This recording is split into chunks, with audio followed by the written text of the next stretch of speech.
2026 సంక్రాంతికి వచ్చిన సినిమాలన్నిట్లో చాలానే బాగున్నాయి. బట్ ఈ అన్ని మూవీలో స్టాండ్ అయిన మూవీ స్పెషల్‌గా చెప్పాలంటే 'అనగనగా ఒక రాజు కథే'. యాక్చువల్‌గా ఈ మూవీ రివ్యూ కాదు. అలానే ఈ మూవీ ప్రమోషను కాదు. జస్ట్ ఆ మూవీ చూసిన తర్వాత ఆడియన్స్‌గా ఏం చెప్పాలనుకుంటున్నానో ఆ విషయం మాత్రమే. సంక్రాంతికి వచ్చే అన్ని సినిమాలు ఫ్యామిలీ ఆడియన్స్‌ని ఎంటర్‌టైన్ చేయాలని, క్యాష్ చేసుకోవాలని చూస్తాయి. బట్ నా అబ్జర్వేషన్ ప్రకారం 'అనగనగా ఒక రాజు' సినిమా మాత్రమే ఆ విషయాన్ని పర్ఫెక్ట్‌గా డీల్ చేయగలిగింది.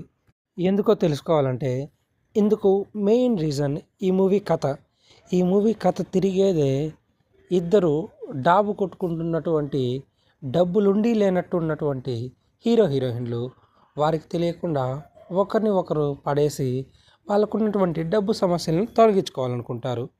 ఈ పాయింట్ ప్రస్తుతం ఉన్నటువంటి సమాజంలో ఈఎంఐల బాధతో బాధపడుతున్నటువంటి ఇండివిజువల్ ఫ్యామిలీస్ వారికంటే ఎక్కువ స్టేటస్ ఉన్నటువంటి ఫ్యామిలీతో రిలేషన్షిప్ పెంచుకుని వారి సమస్యల్ని తగ్గించుకోవాలని చూస్తారు.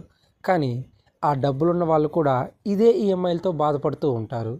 ఇక సెకండ్ పాయింట్, ఈ సినిమాలో ఇంటర్వెల్ సీన్కి వచ్చేసరికి హీరో హీరోయిన్లకి డబ్బులు లేదని ఒకరినొకరు మోసం చేసుకున్నారని తెలిసిపోయినా వారిద్దరూ విడిపోరు.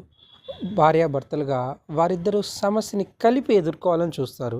సో ఇదే ఈ సంక్రాంతి విన్నర్ అవ్వడానికి ఈ మూవీలో ఉన్నటువంటి స్పెషల్ రీజన్.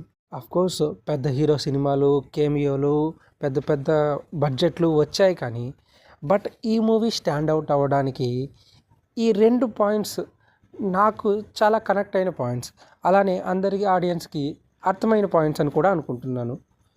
ఇక ఫైనల్గా ఈ మూవీ ఎందుకు బ్లాక్ బస్టర్ అని చెప్పుకోవాలంటే ఈ మూవీలో ఉన్నటువంటి సిసలైన కామెడీ. అసలు సిచ్యువేషన్కి చాలా సింక్ అయ్యేట్టుగా ఆ కామెడీ చాలా క్లీన్గా ఉంటుంది. అది క్రింజ్ కామెడీ లేకుండా. పర్టికులర్గా సంక్రాంతి మూవీలు అంటే క్రింజ్ కామెడీతో చాలా వరస్ట్గా ఉంటాయి.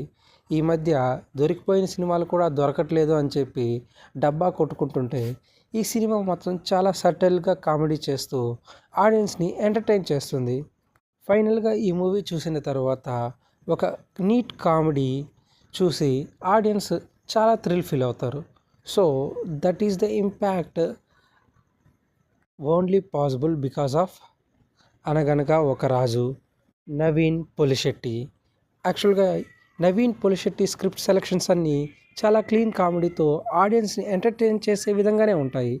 So that is the power of Naveen Polishetty. Hope he will announce big project in future. All the best Naveen Polishetty.